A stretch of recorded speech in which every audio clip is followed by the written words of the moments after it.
അപ്പോൾ ഇന്ന് ഇതാ കിട്ടിയിട്ടുള്ള ചാളയിൽ നിന്ന് അത്യാവശ്യം നന്നായിട്ട് തന്നെ മീൻമുട്ട കിട്ടിയിട്ടുണ്ട് കേട്ടോ. ഇത് ചാളയുടെ മുട്ടയാണ്. അപ്പോൾ അതൊന്ന് നന്നായിട്ട് നമുക്കൊന്ന് റോസ്റ്റ് ചെയ്തെടുക്കുക. അപ്പോൾ അതിനായിട്ട് ചീനച്ചട്ടിയിലേക്ക് വെളിച്ചെണ്ണ ഒഴിച്ച് കൊടുക്കുന്നുണ്ട്.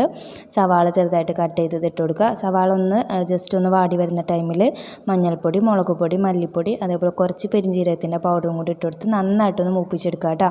പൊടികളുടെ പച്ചമണം മാറിക്കഴിഞ്ഞാൽ കുറച്ച് കറിവേപ്പിലയും കൂടി ഇട്ട് കൊടുക്കുക. പിന്നെ നമ്മൾ കഴുകി ക്ലീൻ ആക്കി വെച്ചിട്ടുള്ള ഒരു ചാള മത്തിയുടെ മുട്ടയും കൂടെ ഇട്ട് കൊടുത്തിട്ട് നന്നായിട്ടൊന്ന് ഇളക്കി മിക്സ് ചെയ്ത് കൊടുക്കുക. പിന്നെ ആവശ്യത്തിന് ഉപ്പും കൂടി ഇട്ട് കൊടുക്കണേ. എന്നിട്ട് നന്നായിട്ട് ഇളക്കി മിക്സ് ചെയ്ത് കൊടുത്തതിന് ശേഷം കുറച്ച് വെള്ളവും കൂടി ഒഴിച്ച് കൊടുത്തിട്ട് മീൻമുട്ട ഒന്ന് കുക്ക് ചെയ്തെടുക്കുക.